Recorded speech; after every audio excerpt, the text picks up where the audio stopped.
Hey guys, welcome back to my channel, and if you're new here, I'm Lisa, a colour pencil artist, a mum, and I create detailed wildlife art tutorials over on Patreon. Today I'm excited to share this leopard colour pencil piece with you. In this video we'll take a closer look at the textures, markings, and the process behind bringing this animal to life on paper. This is a short overview of the artwork, but the full real-time tutorial is available over on my website and Patreon. You'll find all the links in the description below, so grab a drink, settle in, and let's get started.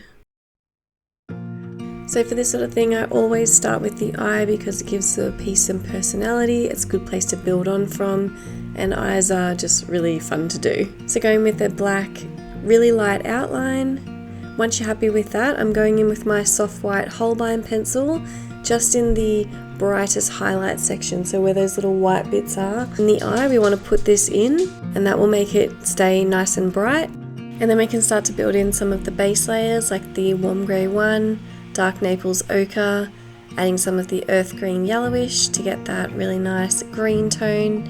Start to build in some of the nougat where you can see the darkest sections, and make sure to always go back in and blend it down, so using the lighter colours to blend it down, make it nice and smooth, adding in some blue tones into the white highlight section, and then going in with a really sharp black pencil to really crisp up those lines and start to darken everywhere, including in between all of those embossed lines that we've put down.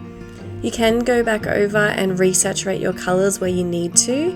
So I'm adding a little bit more of the yellow, blue, and you can add more green, just paying attention to where you can see in the reference photo where things need to be brighter to get the right sort of colours.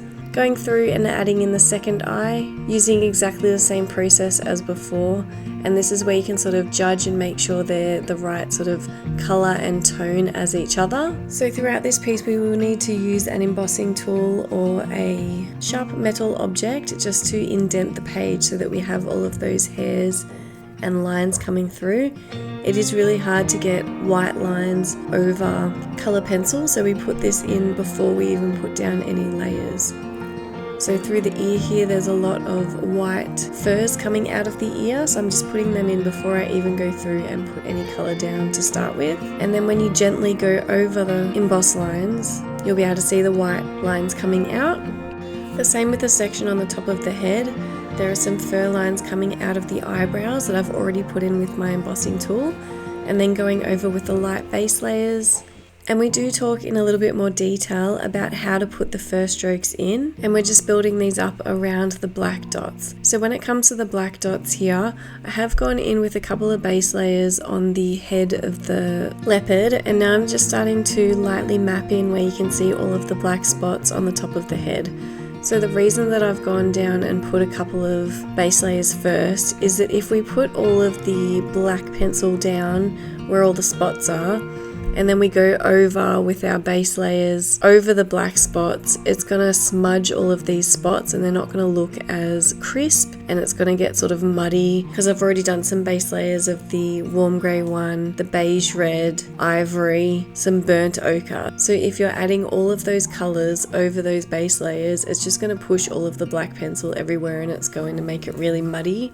And so this is the easiest way that I found to do it, but it does take a little while to map in where you can see all of these little spots. If you're trying to get it 100% accurate to the photo, it's sort of hard to see where all of the spots go, sort of how big they are in each section. But you just go really slowly, pay attention to your reference photo and take your time just mapping them in, and then you can start to go through and glaze over the colours to resaturate that fur in between the black spots after. And remember, fur texture does take a little while to get correct. It is really tricky to work on and learn, so don't be too hard on yourself. It's something that you really need to practice. And remember, if this video is going far too fast for you, you can just access the full real-time tutorial on Patreon. You get given the reference photo, the line art, the material list with all of the colours that I'm using, so you can just follow along in your own time and complete this as you please.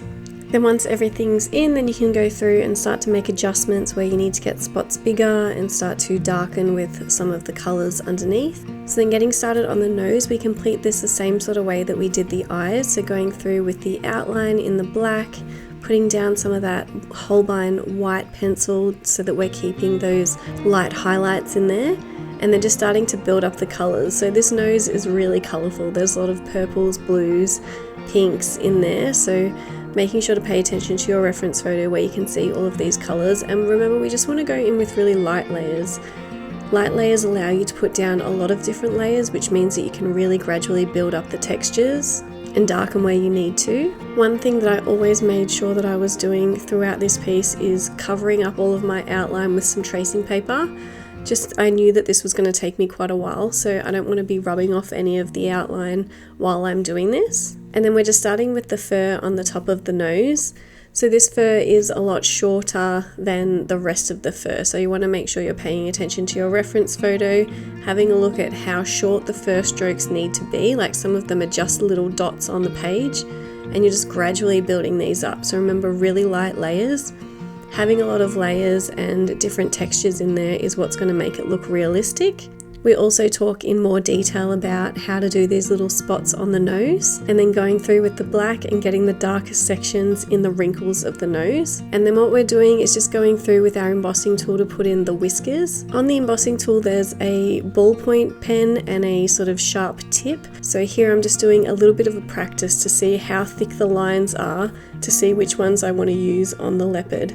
It's good to do a little bit of a practice run, because if you go in with the whiskers too small or too big, it's going to look a little bit strange. So just checking what sort of tool you're going to be using to put these in, and then glazing over really lightly with some of the pencil you're going to be using will help to see if it's the right sort of size that you want to use.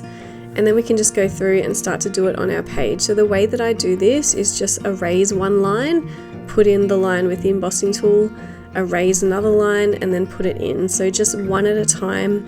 If you want to erase everything and just do them that way, it's absolutely fine, but I find just erasing a couple and then putting them in really helps to keep track of where you're putting the lines, because it's really white paper, and in some lights you may need to adjust your lights so that you can see where the embossed lines are, but in some lighting it's actually really hard to see where the lines go. And when you're putting in your lines, remember to do a full sweeping motion. You don't want to have any stops in the whisker. Make sure you're tapering the end of the whisker out, so lifting up the pressure on the embossing tool as you sweep it across the page.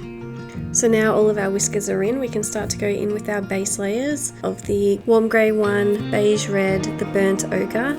And when we're putting these down over those embossed lines, we just want to hold our pencil on the side, really far back on the pencil, and just very lightly, so that you're only using light pressure.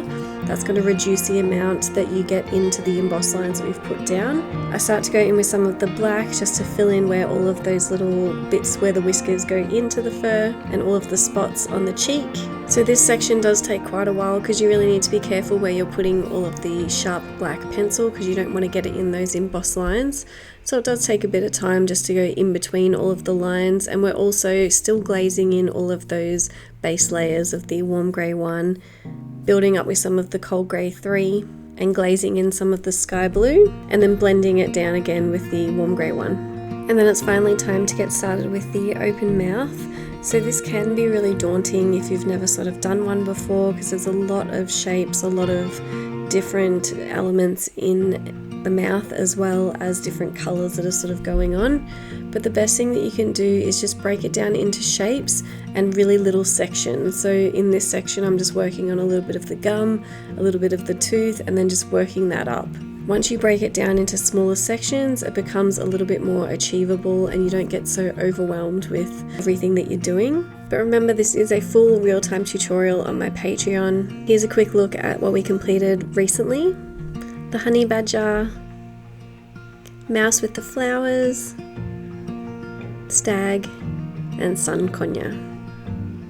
So back to the leopard. So when you're completing the mouth, you need to make sure that you're using really light pressure so we can build up the tones. I know that I say this a lot, but it is really important to have all of the sort of lights and darks in there, and the way to do that is to use really light pressure. And also on the tongue, you don't want to go in with too sharp a point on any of your lines or anything like that. It is a really smooth, soft texture. You don't want to be putting any hard lines or sharp lines in there, because it just won't look realistic. And remember, just break it down into different parts. So working on different bits of the gums, one at a time will really help to break it all down and make it a lot easier to complete. I do also go into the bottom of the mouth with some of the white Holbein pencil, just to make sure I keep some of that white highlight section in the bottom of the mouth. As you go through and do this sort of texture, it will look really strange and you may think that it's not working out, but that probably means that you just need to keep going.